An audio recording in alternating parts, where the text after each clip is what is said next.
제가 여러분께 뭐 인사를 드리는 것보다 사실 이분의 목소리로 여러분께 인사로 그리고 학동의 이야기를 시작하는 거 여러분께서 더 바라실 것 같아요.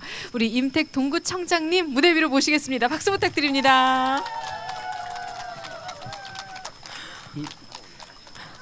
실망했죠. 제가 올라오는.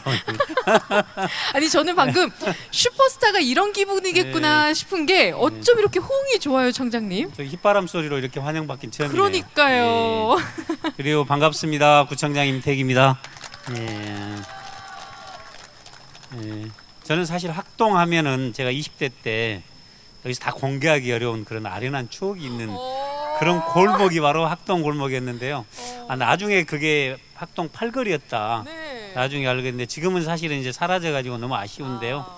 그런 그 학동에 대한 추억이 있는 것입니다. 그리고 뭐 학동하면 당산나무 또 광주천 여러 가지 마을의 이야기들이 있을 것 같은데요. 오늘 이 자리를 통해서 또 함께 풀어보면 재밌을 것 같고, 한 가지 또 제가 추천을 해드린다면 여기 저 체인지 있죠. 예, 체인지. 저게 이제 폴리인데요. 저도 사실은 밖에서만 봤고 방금 올라갔다 봤거든요. 근데 저기서 본 이 아시아문화전당의 모습이 너무 아름다워요, 정말. 제가 245 빌딩에 올라가 가지고도 이 문화전당을 봤지만 그보다 더 아름다운 게 여기서 보는 문화전당의 모습이 너무 아름다워서 한번 꼭 오늘이 아니더라도 올라가서 보시고 거기서 보시는 또 학동도 한번 바라보시고 그렇게 하셨으면 좋겠습니다. 함께 해주셔서 너무 감사드리고요. 고맙습니다. 감사합니다. 안녕하세요. 2021 동구 문화재 야행 오픈 스튜디오 우리 동네 문화재 이야기. 지금 이 시간에는 학동의 모든 것을 여러분께 보여드리고 또 들려드리도록 하겠습니다. 과연 어떤 이야기가 숨어 있을지 기대가 되는데요. 함께 이야기 나누실 분 박경순 문화관광 해설사님 나와주셨어요. 안녕하세요. 네, 안녕하세요. 반갑습니다. 네, 반갑습니다. 학마을로 불렀었다라고 하던데 그 이유가 있을까요? 학동은 예부터 무등산 줄기에서 학처럼 내려와 앉은 구릉지라 해서 학마을로 불리게 됐습니다. 아, 실제로 학마을이라 학동이 된 거군요. 네, 그렇습니다. 오, 전 또 학에 혹시 다른 의미가 있을까라는 생각도 했었는데 하긴 생각해보면 그래요. 이게 워낙 또 땅이 좋고 공기가 좋다 보니까 학들이 몰려올 수밖에 없어요. 그렇다 보니 이곳에 뭐 교통이며 의료며 상권까지 뭐 두루두루 다 갖춘 곳이 바로 또 학동 아니겠습니까? 네, 맞아요. 네. 학동은 광주의 남쪽 관문인 남문로와 지하철 1호선, 종합병원, 남광주시장 인근에 무등산과 광주천까지 있는 천혜의 지리적 여건을 갖춘 지역입니다. 그렇습니다. 그런 지리적인 여건을 갖춘 곳인데 이 학동에 백화마을이라고 있다고 들었어요. 네, 백화마을은 일제 강점기 때 징용이나 생계를 위해 고국을 떠나 살다가 해방이 되어 귀국한 동포들이 오갈 데가 없어 떠돌던 전제민촌으로 불렸던 곳입니다. 아, 이건 좀 역사적으로 아픔이 있는 곳이네요. 네네. 네. 그런데 그곳이 또 백범 김구 선생과 연관이 있다고요. 네네. 백범 김구 선생께서 1896년 감옥 생활을 하다가 1898년에 천신만고 끝에 감옥에서 탈옥을 해서 도망자 신세로 담양, 화순, 보성 등 전라도 여러 곳에서 은신 생활을 하게 됩니다. 그 후 1919년 중국 상하이로 건너가 대한민국 정부 수립과 독립운동을 추진하고 1945년 주속으로 황국하게 됩니다. 그리고 1946년 본 답방길에 광주를 찾게 됩니다. 당시 서민호 광주시장에게 학동의 전제민들의 어려운 사정을 들은 선생은 받은 정치 후원금을 모두 기부해서 약 4.5평에서 5평 크기의 백가구를 짓게 됩니다.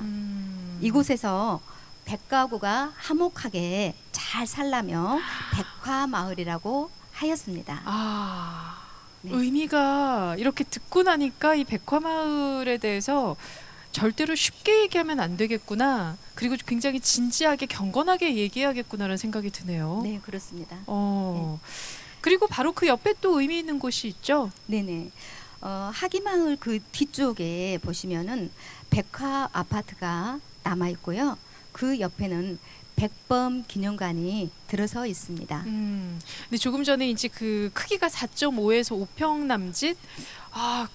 이곳에서 같이 지내시기가 또 얼마나 또 물론 지낼 수 있다라는 것만으로도 감사하긴 하지만 참 쉽지는 않으셨을 것 같은데 또 그렇게 가깝게 지내다 보면 굉장히 서로들 사이도 좋으셨을 것 같아요. 네, 그렇습니다. 네. 그 한 지붕 아래 6가구가 다닥다닥 붙어 있는 모양으로 한 집에 방 한 칸, 또 부엌 한 칸이 전부였습니다. 네. 그래서 붙은 이름이 말집이라고 했고요. 양팔을 뻗으면 닫은 골목 너비만큼 이웃들이 가깝게 지냈습니다. 하지만 이제 재개발로 2009년에 아파트가 들어서게 되고 주민들은 뿔뿔이 흩어지게 됩니다. 그러니까 서로 어찌 보면 살을 맞대고 살았던 이웃들인데 그렇게 함께 지냈었던 이웃들이 흩어졌다. 얼마나 힘든 시기였을까. 또 쉽지만 결국에는 또 다시 모일 수 있게 만든 또 계기가 있었다라고 들었어요. 네네. 하기마을 휴먼시 아파트 뒷길에 서 있던 당산나무가 있었는데요. 10여 년 전에 아파트 공사 때 고가 사다리 차에 부딪혀 가지가 부러졌는데도 아무도 신경 쓰지 않고 방치되고 있다는 이야기가 떠돌았어요. 그래서 마을 사람들이 다시 모여 그 나무를 지키기 위해 책도 펴냈습니다. 그 나무를 지켜내기 위해 모두가 다 같이 모였다. 이 마을과 관련된 추억이 있기 때문에 그 당산나무가 그대로 훼손되는 걸 절대로 보고 있을 수만은 없었다라는 또 주민들의 마음이었을 것도 같고. 근데 당시에는 그 당산나무뿐만이 아니라 그 고목이 굉장히 많았다고요. 네, 그렇습니다. 학동 전남대 의과대학 입구에 350여 년 된 느티나무가 있는데요. 과거 광주 읍성 남문에서 화순으로 가는 길가에 고목들이 즐비했었습니다. 그 중에 남아있는 한 그루입니다. 이 느티나무는 마을의 안녕을 기원하고 한 해 농사의 풍년이나 흉년을 점치기도 했다고 합니다.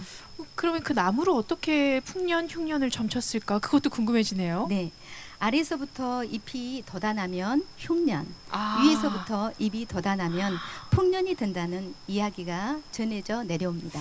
올해는 어땠을까? 이거 올해를 미리 좀 알았더라면 보러 갔을 텐데 혹시 들은 내용 있으십니까? 올해 어디에서 먼저 났는지?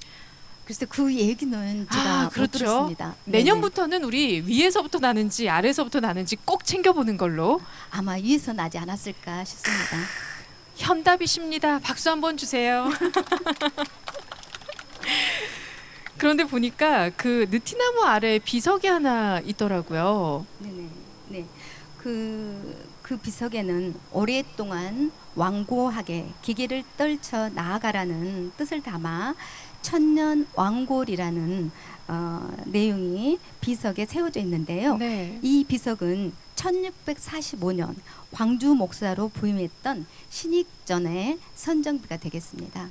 선정비. 그리고 또 이 느티나무뿐만이 아니라 뭐 학동을 지키면서 굉장히 오랫동안, 그러니까 수백 년을 함께 해온 그 어르신 나무. 정말 말 그대로 고목들이 굉장히 많더라고요.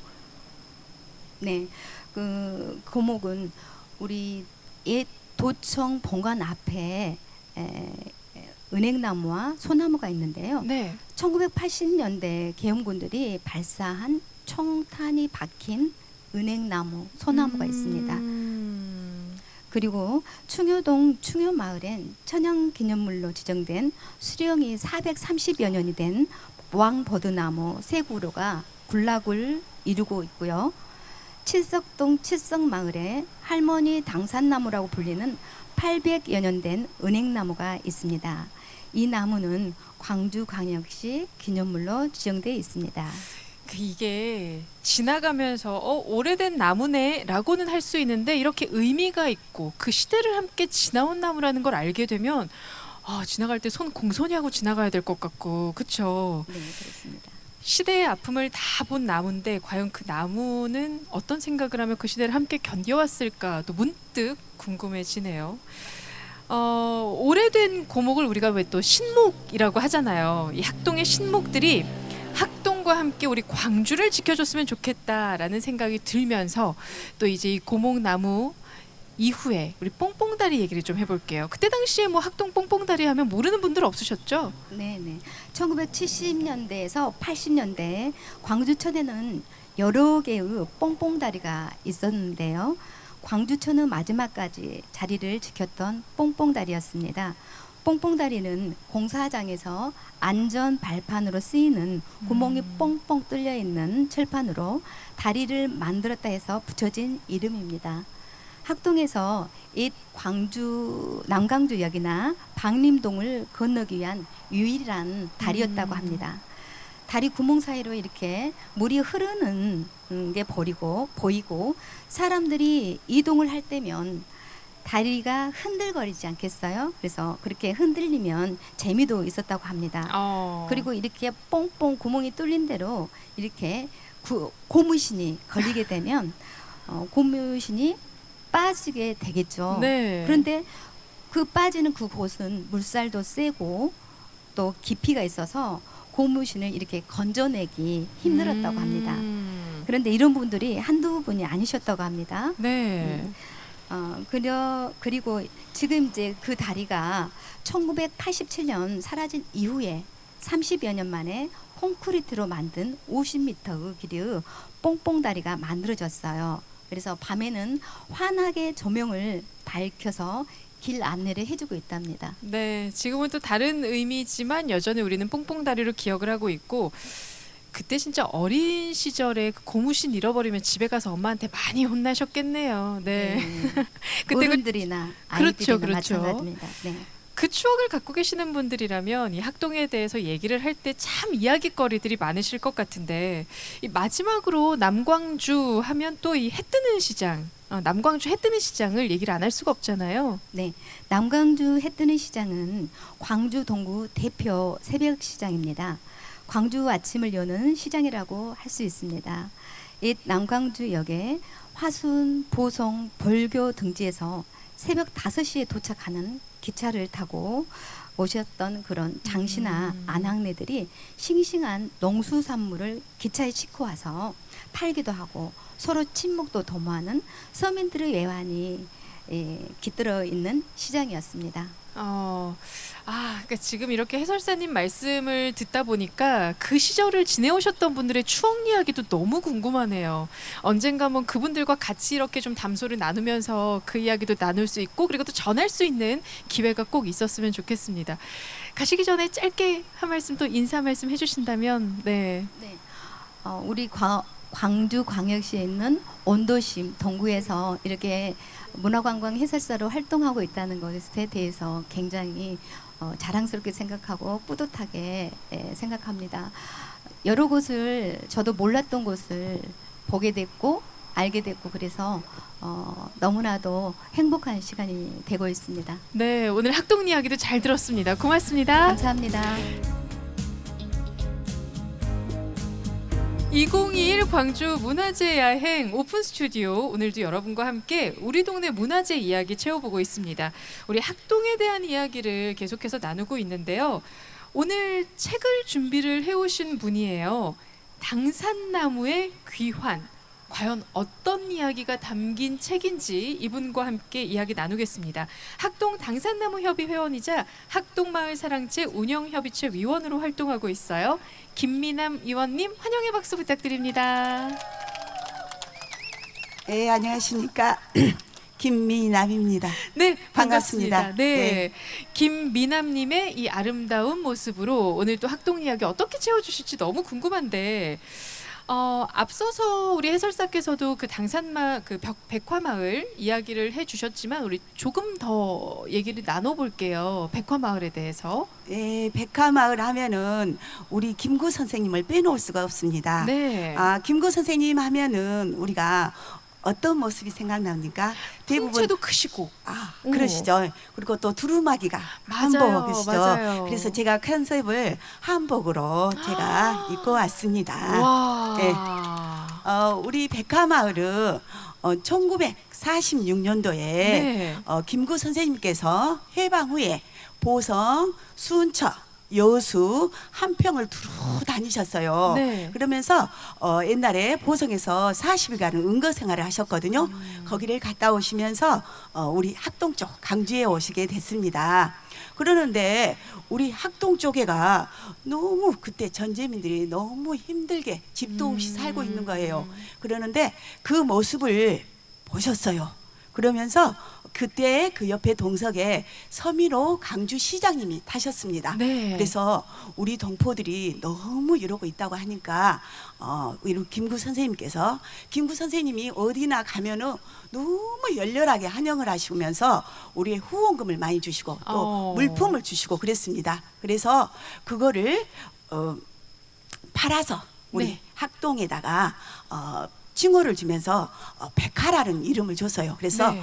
백사람이 화목하게 살라는 그때부터 백화마을이 형성되었습니다. 야, 아니 근데 지금 말씀을 듣는데 제가 이렇게 앞에 보고 있다가 몸을 틀게 됐어요. 꼭 무슨 진짜 동화 듣는 것처럼 너무 말씀을 재밌게 해주셔가지고.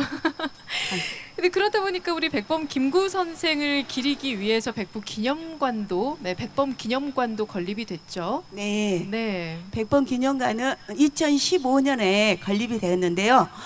백화마을 하면은 우리가 이제 화목하게 잘 지내고 있잖아요. 그래서 백범 선생님도 잘 생각하고 기억하기 위해서 우리 주민들과 함께 건립이 된 것 같습니다. 네, 이렇게 또 백화마을을 이야기를 하다 보니 또 백범 김구 선생의 이야기도 들었고,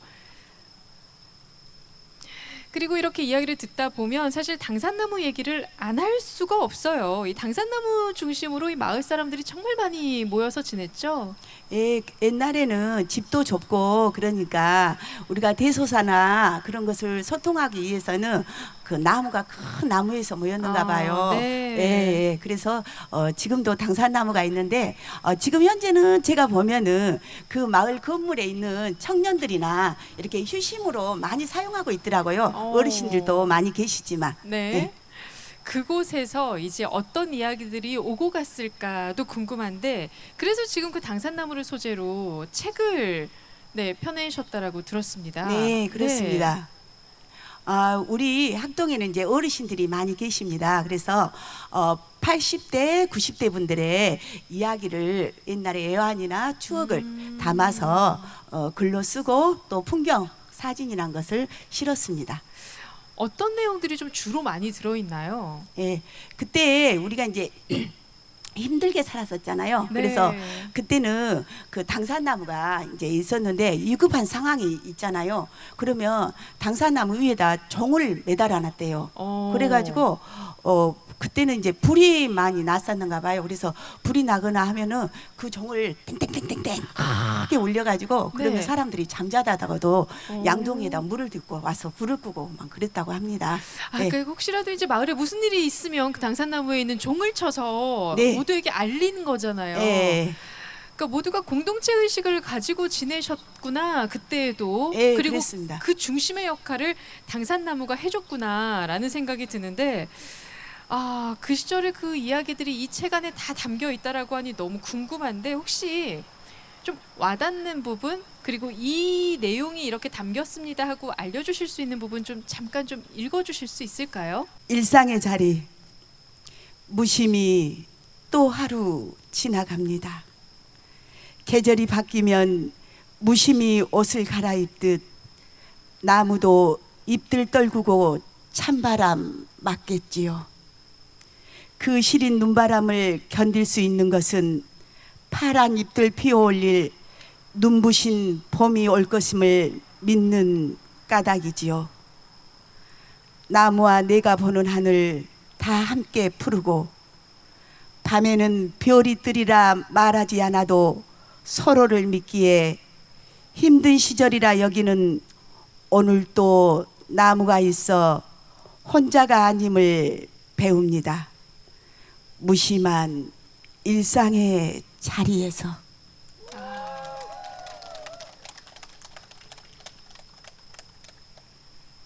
이래서 책을 읽고 사람의 마음의 감성을 충전을 해야 되나 봐요. 방금 얘기를 해주시는 게 당산나무 얘기였는데 저는 지금 이 시국하고도 너무 잘 어울린다. 그리고 너무나도 지금 이 시대에 우리에게 필요한 이야기일 수도 있겠구나라는 생각을 했어요.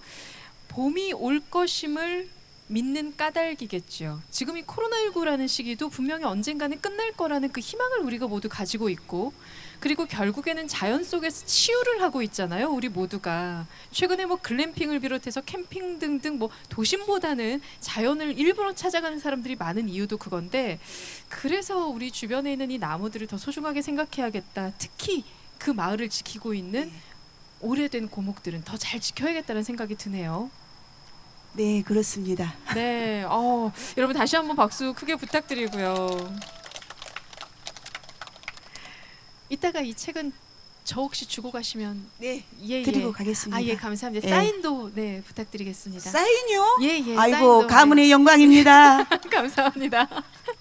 자, 과연 우리 위원님은 앞으로 또 어떤 활동을 하실지 너무 기대가 돼요. 혹시 계획하시는 일이 있으실까요?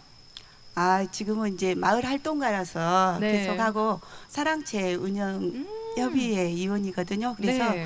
우리 이제 함께 우리 주민들과 더 열심히 하겠습니다. 좋습니다. 화이팅 화이팅. 혹시 지금 이 책이 발간된 지는 얼마나 되는지 여쭤도 될까요? 예, 작년에 됐습니다. 작년에. 예, 그러면 그냥- 지금 예. 작년에 발행이 됐으면 앞으로 한 그 또 다른 한 권을 더 이렇게 내셔도 괜찮지 않을까라는 예. 생각도 드는데. 그 이제는 원주민들의 이야기를 담아서 항마을 소식지라고 지금 준비하고 있습니다. 곧 이제 한 달, 두 달 있으면 네. 나올 예정입니다. 올해 안에 예. 우리 학동에도 소식지가 나온다고 하니까 여러분도 기대를 해주시고요. 자, 그러면 이렇게 또 좋은 소식까지 전해주셨는데 우리 학동에 또 좋은 마음과 길을 불어 넣어야 되지 않겠습니까? 청장님 모시겠습니다. 여러분 박수 부탁드리고요. 우리 위원님도 앞으로 네 함께 자리하셔서 인자 정면만 보시오. 아니 앞에 전혀 안 보이질 보여요. 않아요. 예, 예. 예. 제가 이런 거 처음이거든요. 예. 오늘 이제 미남의 재발견이요.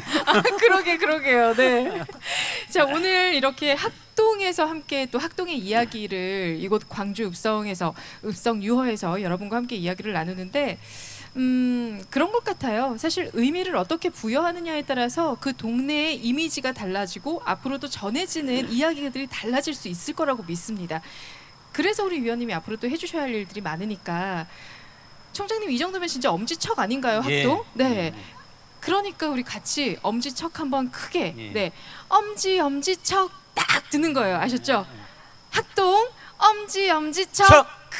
좋다. 여러분 학동으로 많이 찾아와 주시고요. 유튜브로 보시는 분들께서도 학동 응원 많이 해주시기 바랍니다. 고맙습니다. 감사합니다. 우리